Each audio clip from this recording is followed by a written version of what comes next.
Bien, bonjour. Toujours dans le cadre des applications de l'inégalité de Bien-Aimé-Tibichev, soit sur la population, bien sûr la moyenne observée, en particulier pour la détermination de la taille optimale de l'échantillon. Dans le cadre de cet exercice, on va essayer de voir comment l'appliquer pour une moyenne observée, tout en sachant que dans le cadre de l'exercice précédent, nous avons déterminé la taille de l'échantillon pour une variable qualitative ou bien pour la fréquence observée.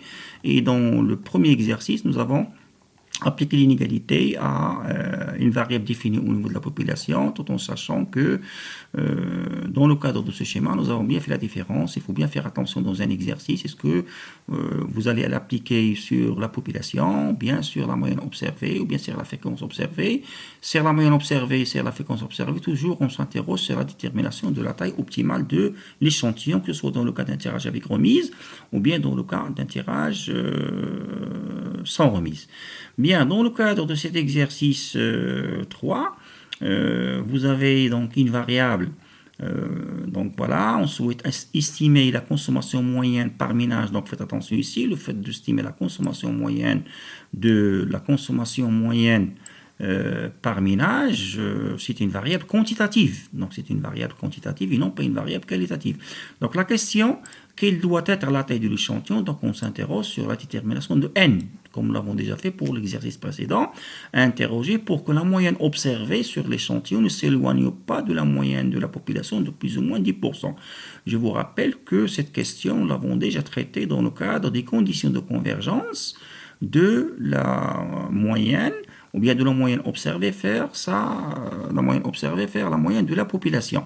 Donc le cadre théorique pour que je puisse répondre à cette question, c'est l'inégalité de Bien-Aimé-Tibichev. Autrement dit, on a déjà une variable aléatoire, nous avons son espérance m, nous avons sa variance 25, vous avez l'espérance de x est égale à m, donc comme vous le voyez dans l'énoncé de l'exercice, je l'ai assimilé à un tirage avec remise. Pourquoi? Parce que je n'ai aucune indication sur la taille de la population.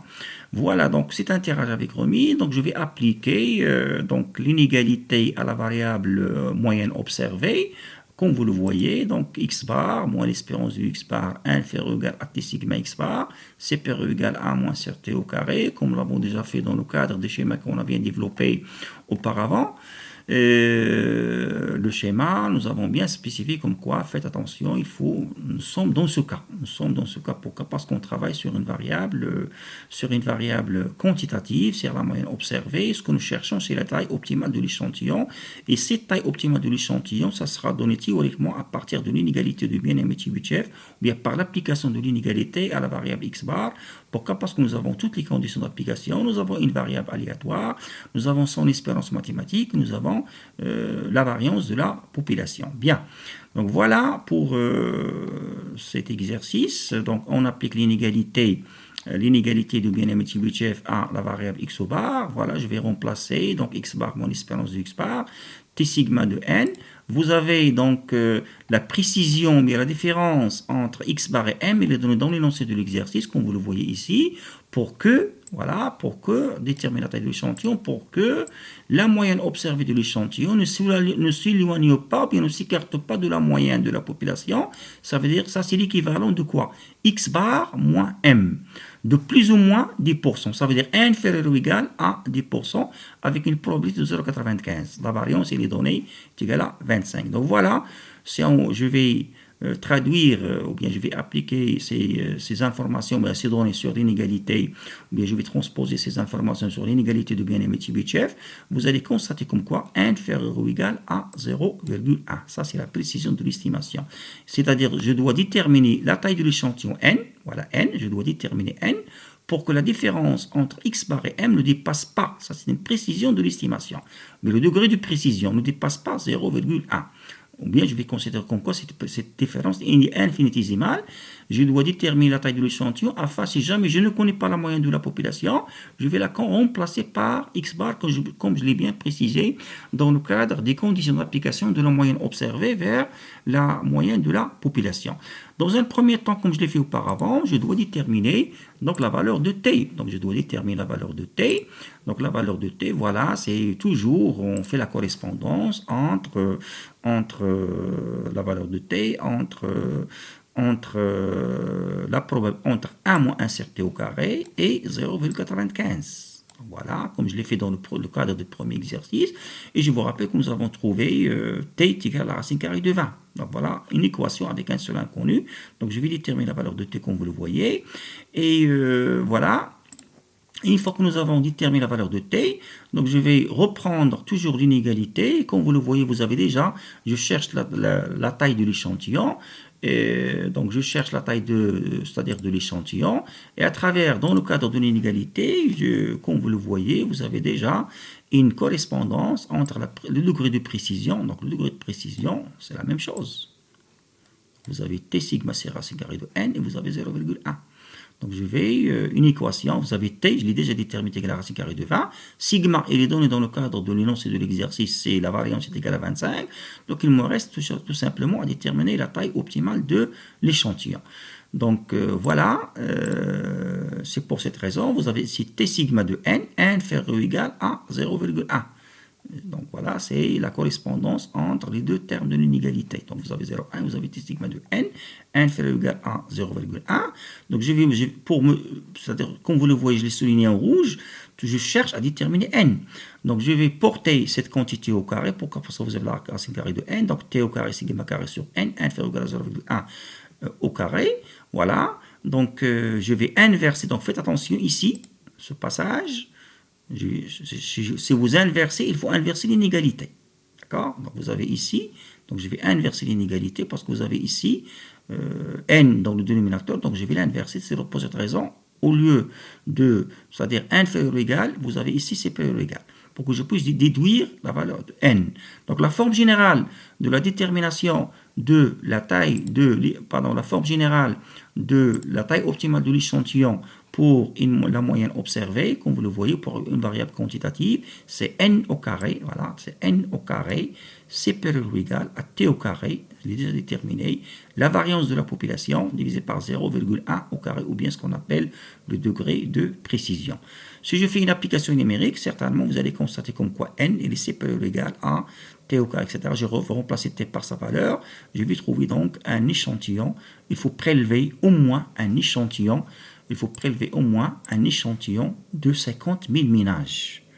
C'est trop. Pourquoi? Parce que là-bas, c'est la loi des grands nombres. Donc, n, c'est pas égal à 50 000 ménages.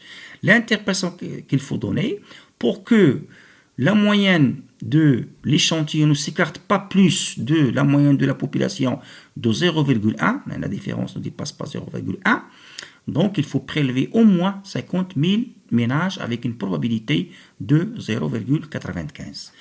Une question supplémentaire, on vous demande de répondre à la question précédente en supposant que la population mère suit une loi normale, comme je l'ai fait dans l'exercice, dans le cadre de l'exercice précédent.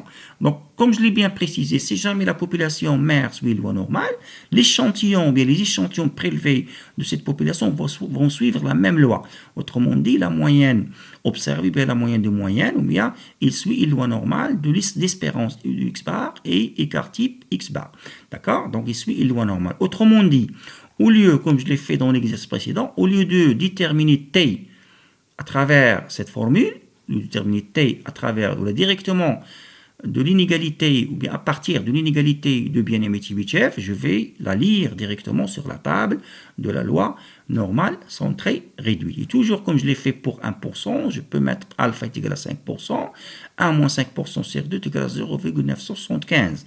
Donc je dois toujours chercher quelle est la valeur de t qui correspond à cette probabilité. D'accord? Donc je vais consulter la table, je dois trouver comme quoi est égal à 1,96. Donc la table de la loi normale centrée réduite, toujours sur la table de la loi normale centrée réduite, auparavant pour 0,9951, maintenant c'est pour 0,95, d'accord, 0,975, pardon.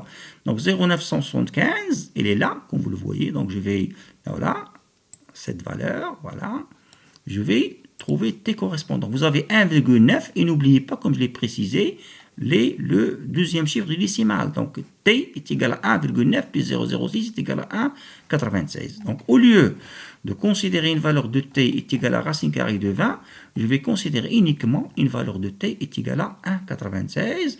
Et comme je l'ai bien précisé auparavant, la formule, la forme générale de la formule générale, ou bien la formulation de la taille optimale de l'échantillon ne change pas, ça reste la même, comme vous le voyez.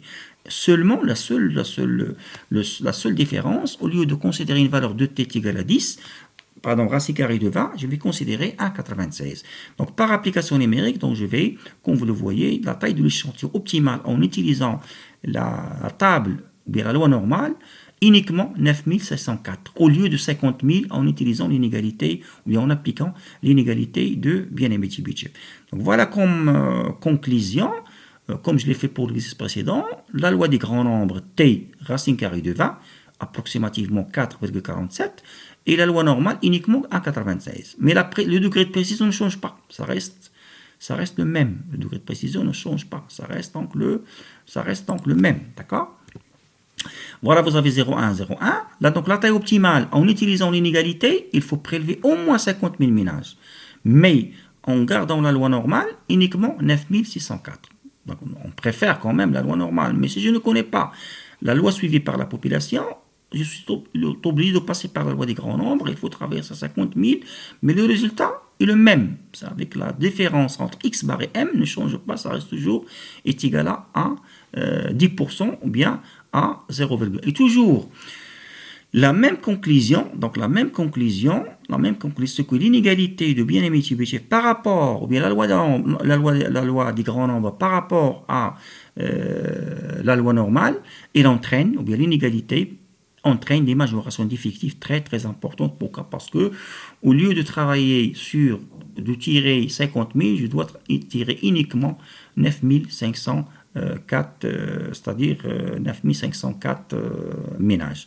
Donc, pour résumer, à travers ces trois exercices, qu'il faut bien faire attention, c'est les conditions d'application de l'inégalité de Bien-Aimé-Tibychev. Il ignore la loi, premièrement, il ignore la loi. La loi, il a sa propre loi, qui est la loi des grands nombres, et il entraîne des majorations d'effectifs très importantes, c'est-à-dire, comme vous l'avez vu à travers les exercices, au lieu de tirer uniquement 500 en utilisant la loi, 500 fleurs en utilisant la loi normale, il faut tirer au moins 7500 fleurs en appliquant l'inégalité ou bien la loi des grands nombres. Pour le deuxième exercice, la même chose. Au lieu de prélever uniquement 9600 et quelques ménages, il faut prélever au moins 50 000. Pourquoi? Parce que la base de l'inégalité, c'est la loi des grands nombres, comme son nom l'indique. Il faut tirer un échantillon de taille suffisamment grande pour atteindre cette précision, cette convergence. C'est ce qu'on appelle la convergence, parce que x bar converge vers m, ou bien f converge vers p. Pourquoi? Parce que si je ne connais pas p, je vais remplacer p par la fréquence observée, ou bien si je ne connais pas la moyenne de la population, je vais la remplacer par x bar. Mais le seul inconvénient, c'est que l'inégalité, il entraîne des majorations d'effectifs très très très importantes, comme nous l'avons déjà vu dans le cadre des exercices précédents. On a par exemple la précision 0,1. Donc pour atteindre cette précision 0,1, si on utilise la loi normale, il faut prélever uniquement 500 fleurs, 9600, 9000 et quelques ménages.